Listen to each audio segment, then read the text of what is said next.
Hi everyone, this is Nathan from Snap and welcome to another of our Snap XMP webinars. Today we're going to be looking at creating multilingual surveys and forms and going through a few considerations to be aware of when producing your projects in different languages. It should take about 30 minutes and as ever there's plenty of resources available on our support hub which I'll be pointing you to at the end. First of all, we're going to take a look at the language templates supplied with Snap XMP. I'll then be showing you how to add additional languages to these. I'll take you through making use of the translation tool, which allows for easy external translations to take place. And finally, we'll be discussing redirecting your respondents off to a relevant thank you page or perhaps a follow-on page having completed your form. And along the way, I'll be pointing out a few things for you to consider as you go about building your multilingual projects. A few key benefits to creating a multilingual project in Snap. From the respondent's perspective, they receive one link and that link then offers them a choice of languages as they continue. So you aren't faced with having to send out multiple links and the respondent isn't having to face a decision as to which link to click. And if you're making use of the translation tool, you're not going to be copying and pasting text from a Word document into Snap, which means you're removing the danger of accidentally pasting text into the wrong question or indeed pasting something completely different into a question. I'm sure you've all seen the online pictures of road signs which read something along the lines of, "I'm currently out of the office on annual leave." Because we are using just one link to one survey, all the data is going to be contained in one survey file, meaning that you can analyze the data all together, but equally you can very easily compare data across your different language choices.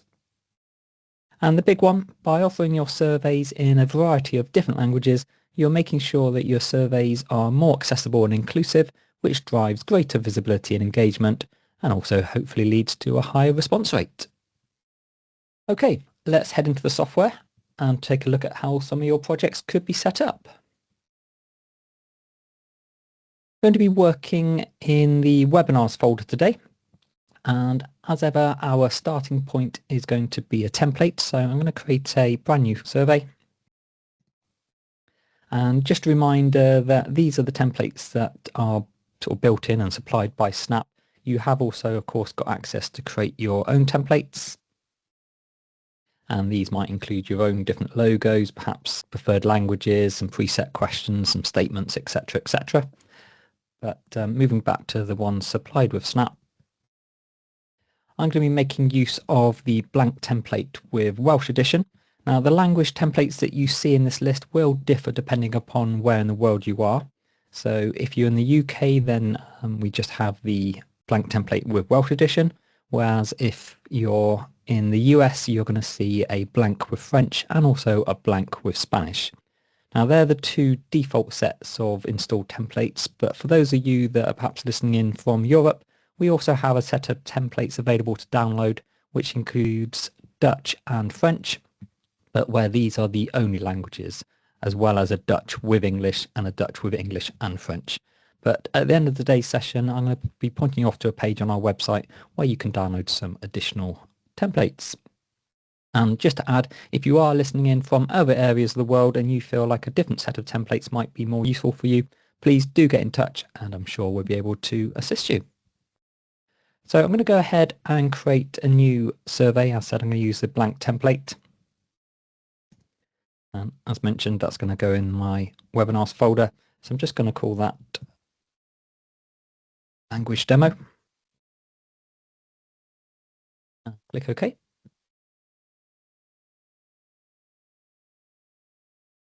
As with all our templates, it's automatically created a version suitable for a PC, a smaller sort of tablet screen, and then an even smaller phone edition, as well as a paper edition.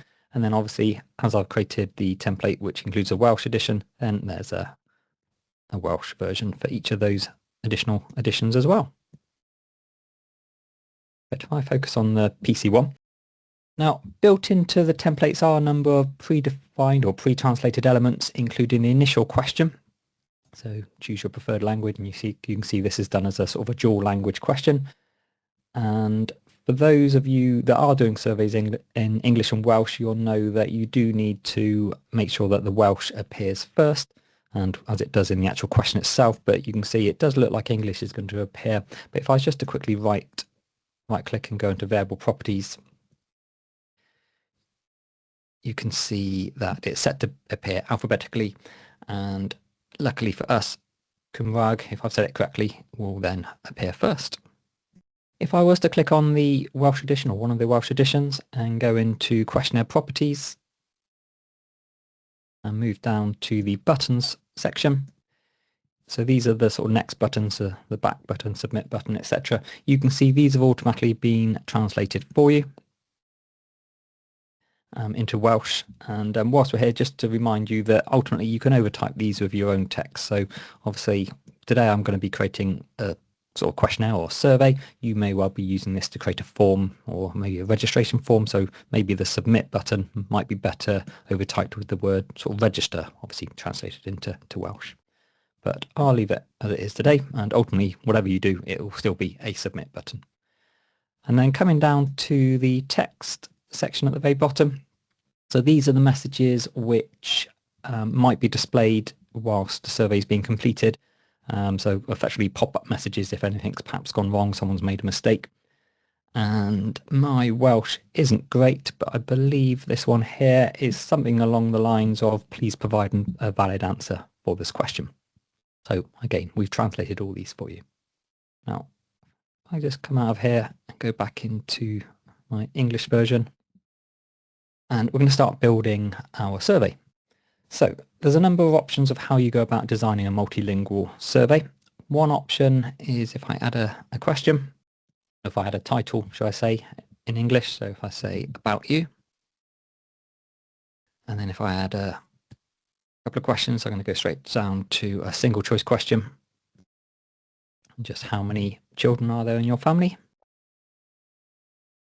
And I'll just add a couple of answers. So you can start off with none, and then 1, 2, 3, 4, 5, 6, and then more than 6. Now, I said different ways of how we go about running a sort of multilingual sort of project. One option, I could go straight into my Welsh edition, and I could literally overtype it. Now, again, I don't speak Welsh, but I do believe the Welsh for about you is something like, you're going to have to ignore my pronunciations here, but Amdanochchi. I'm sure a few people are laughing at me right now. So yes, one option is just for me to overtype, and just to confirm, I've overtyped that in the Welsh edition. That has made no change at all to the English edition. What it has done is put it into the Welsh tablet and the Welsh phone and the Welsh paper. So I could pass Snap over to a colleague and they could perhaps go and overtype this in Snap, but the likelihood is they may well speak perfect Welsh. They probably don't speak perfect Snap. So in making these changes, it's quite likely they might end up pressing Enter or Tab and moving your question around, adding some extra questions, and basically making a bit of a mess of what you've gone through and designed to begin with. So instead of passing it over to someone to ruin, we're going to make use of the translation wizard. So if I go up to File and Translation. Now, the basic principle here is that we're going to be exporting a text file. You'll send that text file off to someone and they're going to translate it, and then you're going to re-import that text file afterwards. So we'll work our way through this wizard. So to begin with, we're going to prepare an external translation. And I'm just going to point this off to my desktop. It's going to name it language demo, but just to make this obvious to myself that this is the English text file, I'm going to just put an E at the end and press save. And then if I click start, now it's going to give me a report just telling me sort of how many variables have been translated. So 4 variables have been exported, 74 words. So obviously you may well be getting charged for this depending on who you're sending this file off to. It's saying there's 2 variables haven't produced any content, and that actually is just referring to the logos where it's just pictures and no text in there. So just to confirm, if I go click OK and go up to my images, so I've got one image for my sort of web editions, and there's going to be a slightly different image for the paper editions. So that's why there's no content for 2 variables. Now if we go and take a look at that file, my file that I produced just a few moments ago. So if I double click on that text file, I said you would email this off to a colleague or maybe an external company. And it's got some instructions at the beginning telling you what to do. So telling what the translator needs to do. And it's basically saying, translate everything between the word start and end. So we've got the word start, and then down the bottom, we've got the word end. So basically I need to translate everything in between those two sections. Now, as I said, Welsh isn't my speciality. So rather than attempting to translate this, what I'm actually going to do is use one I prepared earlier. So you can see I've got one with the word W at the end. And if I double click on that one just to show you the content, so as you can see, everything has been translated into Welsh, or everything between start and end. So we're going to close that one down now, and then I'm going to show you how to import it. So back into Snap and up to File, and this time Translation again, but this time we will apply a translation. So last time we prepared it, this time we're going to apply. Now it's pointing off to the original file I just exported just a few moments ago. You can see with the E at the end. We now need to also point it off to the translated file. So I should point off to that one. And just need to make sure that we've got two different language editions here. We've got the English edition and we've also got the Welsh edition. So obviously today we've just got two editions. You might have a Spanish, a Polish edition as well. So just need to make sure that the right text file is pointing off to the right language edition. And a few options down below. We've got override existing content. Now, as I said, I did attempt to do some translations earlier. Obviously, I've now paid for a professional service to do that. So I'm going to override any of my attempts. And I'm also going to ask it to only translate completed variables. So that's just a bit of a fallback just in case your translation service wasn't able to fully complete one of the questions. If you're not careful, you might not notice that they've maybe left an answer untranslated. So by leaving that one ticked, it just means that it won't translate the entire question. So it'll be a bit more obvious that you need to do a bit more work on that. And if I press next, now I've got a few messages just to sort of check through. It's basically just checking me or warning me that some of the content in the English and the Welsh edition is exactly the same. So for example, if you remember, I had that question at the beginning saying, what's your preferred language? Remember that was a dual language survey in English and in Welsh. So yes, in both editions, that is correct, because it is the same. And the same for the how many children there are. Obviously the number 1 is an actual digit, so that's the same in English and Welsh. So obviously, if you've got any messages in here, do double check them. Fingers crossed you won't have anything apart from perhaps that opening question. So if I click OK, and if I then pop into my Welsh edition, you can see it's fully translated that rest of the survey. So that's it. All my different Welsh editions have got the Welsh text in there. Obviously they're all formatted as per the different editions should be. The English is still in English, and that's about it. And just to confirm a sort of few benefits to using that translation tool. So first of all is the fact that certain languages have different sort of characters and alphabets, and sometimes if you are copying and pasting from certain sort of file types into different other systems, sometimes sort of those characters can go sort of a bit astray. So if you're doing it from a text file, which is what we're doing today, then that will all work as you're expecting. Because you're not copying and pasting, as in taking something perhaps from Word into Snap, there's no danger of accidentally copying across the wrong set of answers into a completely different question. Plus, on top of that, you're not having to contend with Word doing its best to mess up your document as you're passing it from person to person and your translations are being added. Now, of course, you might have a requirement to create a survey or form in a different language. So we could simply head up to the Editions and Templates icon, and then we could just add a new language. So if I click Add, so you've got a few options in the list today. So I'm going to be using Spanish today, but if what you're looking for isn't in that initial list, just click on More, and every language you could possibly think of is going to be in that list. But today I'm going to stick with Spanish, and then click OK, and OK again. So again, that's created a Spanish edition for each of my other editions.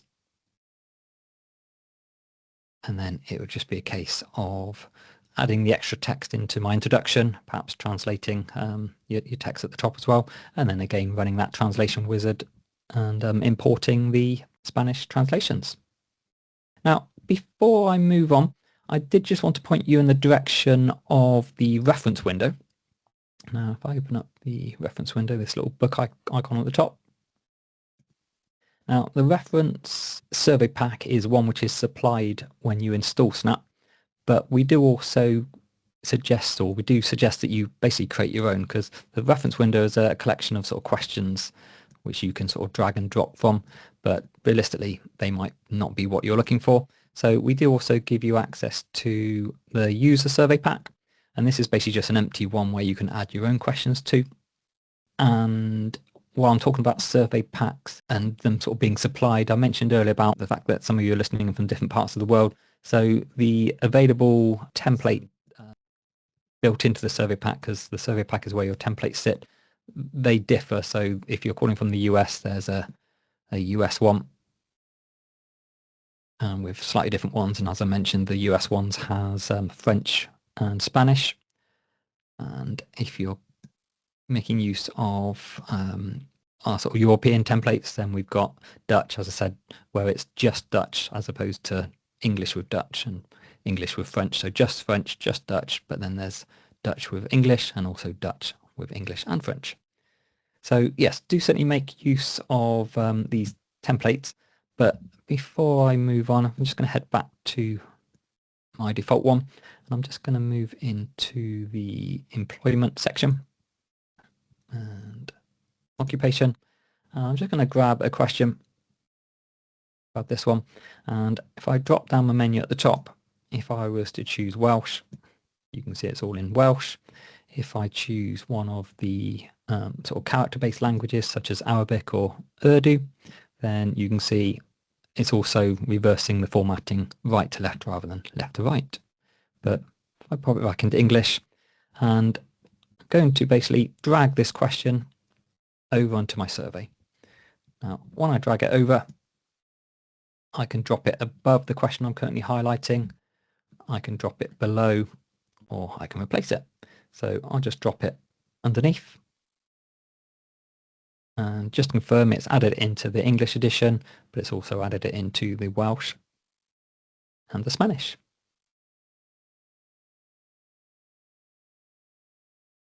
So ultimately, if you can build your own survey packs with your own translations in, it means that every time you create a new project, you're not going to need to get so many questions translated, which ultimately could start saving you some pennies.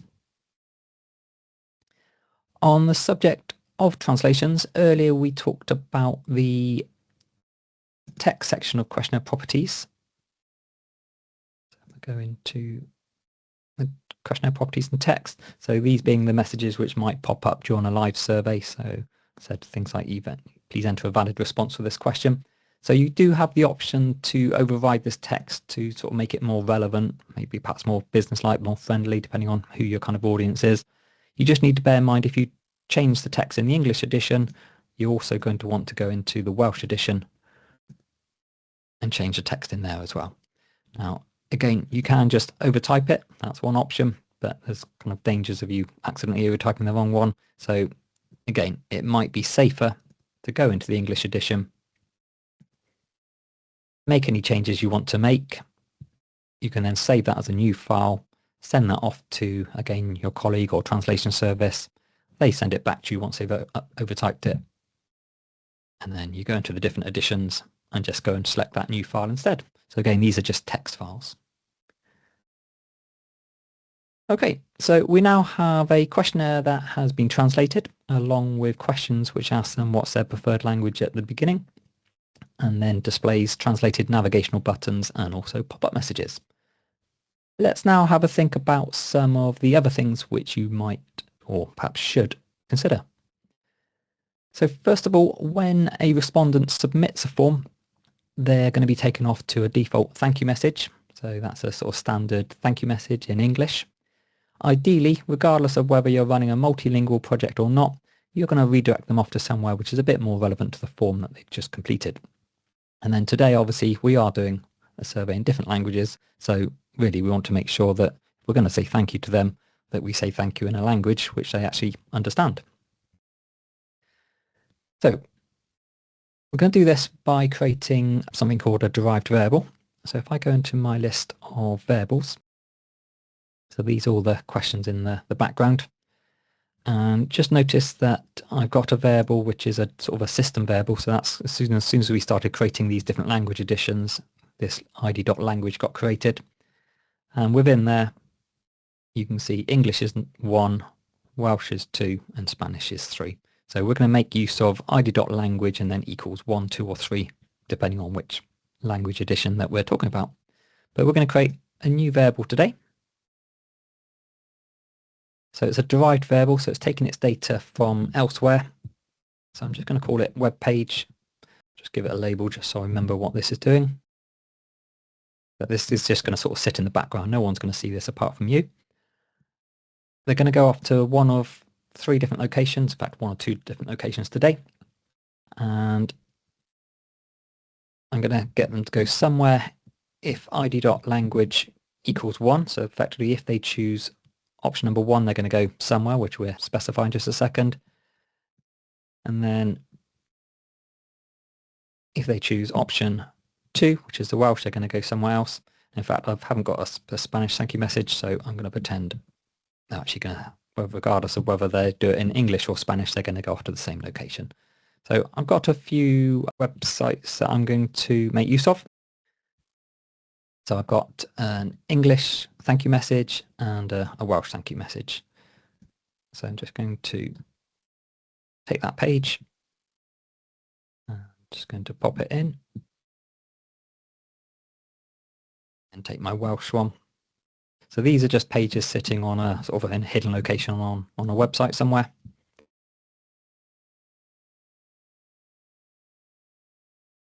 As I said, that variable is called web page. So if I save that one, and then if I go into the questionnaire and questionnaire properties,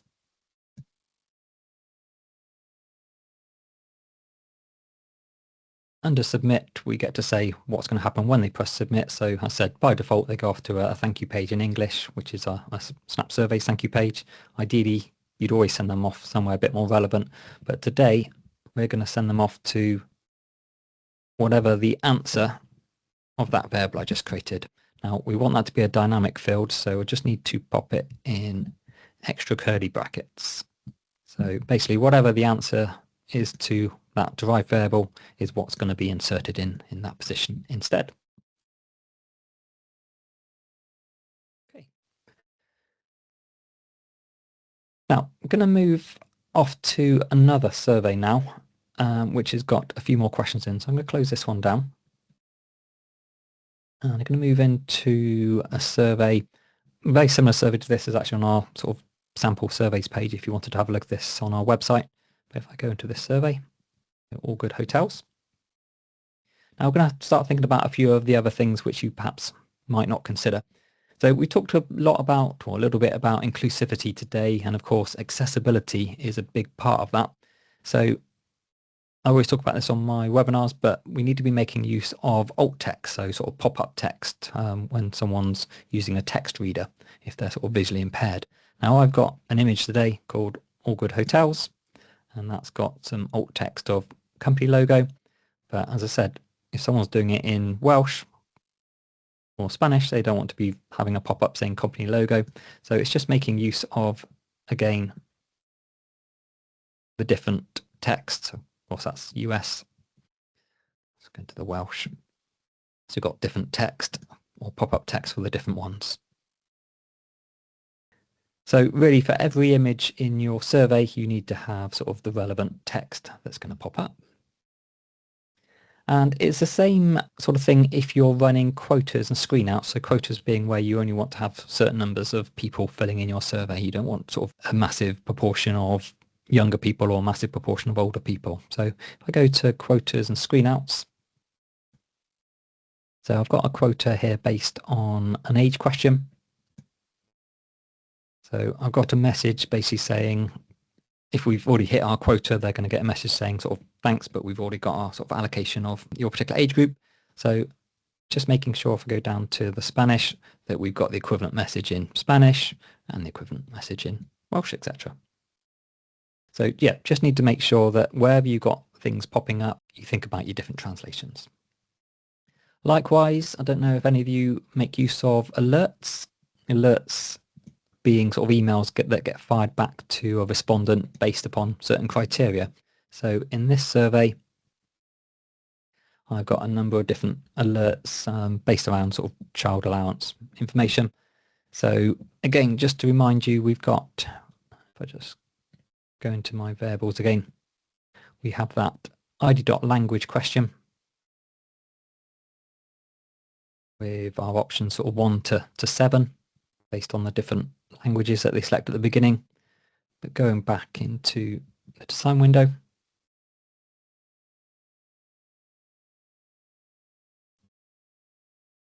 again, just to confirm, this email will get fired on the assumption that, or on the condition that they've chosen a language 1 or 2 being English or American English. And question 9 is how many children live in your family.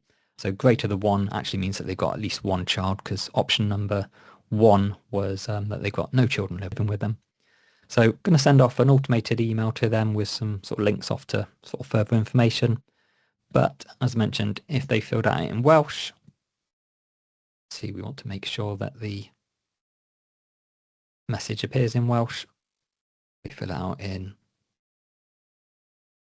Chinese, we need to make sure that the message is in Chinese. So again, just based on the different conditions at the top.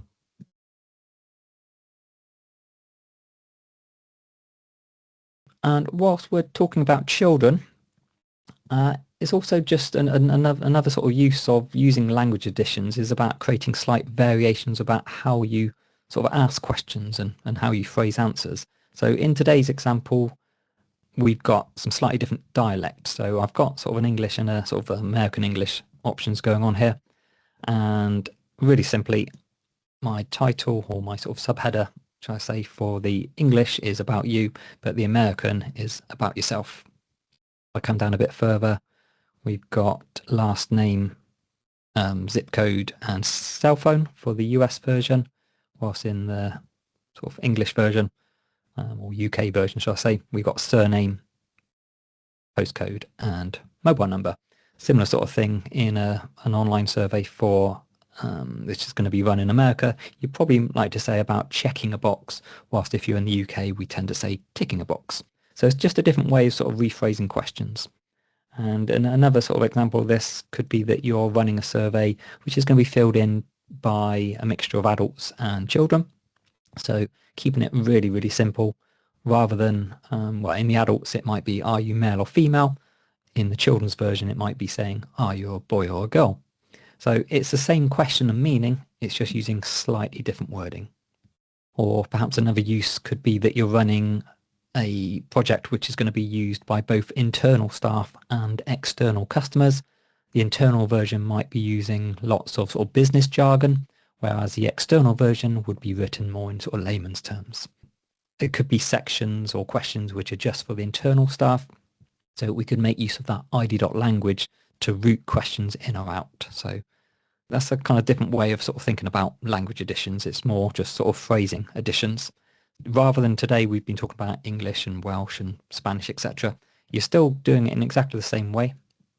You would still go up to the additions icon and create a new language. So let's take that example of adults and children. I'm going to add a new language. I'm going to choose English, but actually what I'm going to do is just overtype that with child or children. So I'm not actually going to go any further than this, but basically choose the correct language to begin with, because if you remember, when you choose a language, that dictates what sort of navigational buttons you get and what sort of pop-up messages you get. So yeah, you don't want to be choosing a completely different language as such, and then so Spanish, because then you'd end up with a Spanish next button when you might still be wanting it to be in English. But then it's just a case of click OK and then just overtyping it just like you would overtype the Welsh edition, but instead you're just using terminology which is more relevant to children. But I'm going to cancel out of that one. Now, the final thing just to consider today, or the final thing I wanted you to consider today, is your analysis. So we talked about surveys being, multilingual surveys being inclusive, and yeah, the same applies to your analysis. If someone's going to be taking the time to give you their data, it's only right that you offer them something in return and in a format that works for them.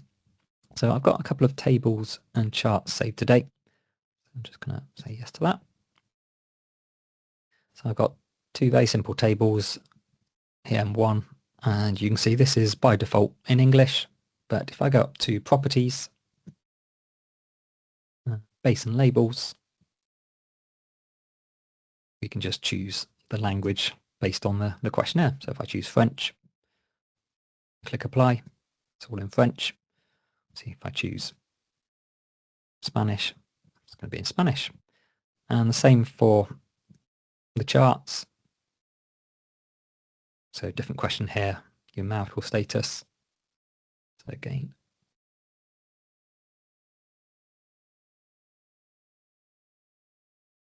okay. Likewise, if you're running reports, then again, it makes sense to make sure that your reports are available in different languages as well. So sure you're aware, but we kind of supply you with 4 sort of standardized reports. You can obviously create your own and you can amend these as well. But if I go into the summary report, and at the top is a tailor option. So within there, we've got that same settings I was just looking at a moment ago. So if I set that to French, you can see automatically some of the text has changed.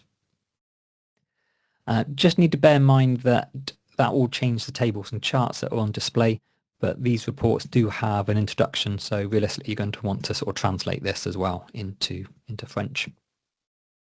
Okay, but I will just run it, but yeah, just bear in mind it will be an English introduction.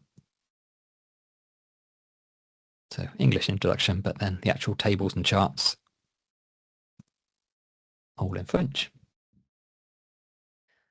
And just to finish off, if I was to head into Snap Online, today obviously I've been making use of Snap Desktop to design surveys. Obviously appreciate many of you will be making use of Snap Online itself. Really it's just to say that you've got exactly the same options of templates within Snap Online. So if I create a new survey, so again I'm in the UK, so I've just got my Welsh one, whilst if you're in the US you'd have access to the French ones and the Spanish ones as well as obviously access to your own templates. Okay, so I've created a new survey using a template provided by Snap, which already had the Welsh edition built into it. We've added additional language additions. We've used the translation tool to export a text file ready to be translated and then re-imported. We've had a quick look at the options for creating analysis and reports in different languages, and along the way we've been through a number of things that you might need to consider depending on what sort of project it is that you're running. That's covered everything that I was planning on showing you today. Hopefully that has shown you how quick and easy it is to build and translate your multilingual surveys and projects in Snap XMP. On screen now are a few QR codes which will take you off to some support hub pages. The first 2 will take you off to a couple of pages covering languages as a whole and taking you through that sort of translation tool that I showed you earlier. But anyone looking to run surveys in Dutch or French, or perhaps a combination of the two, with or without English, the third QR code will take you to a page where you can download the survey pack with those additional language templates in as well. And as mentioned, if you are running or listening in from other areas of the world and you feel like a different set of language templates might be more useful to you, please do get in touch and I'm sure we'll be able to assist. If you have got 2 spare minutes, I'd be grateful if you just complete our short survey about today's webinar. That can be accessed via the QR code on the right. And you can also find the link to that in the chat of this Teams call. So if you just go to the top of the screen, you can bring down the chat. You will be receiving an email in the next couple of days with a links off to these sort of resources and also a link off to the feedback form, as well as a recording of today's session. Thank you for joining me, and we will hopefully see you again soon.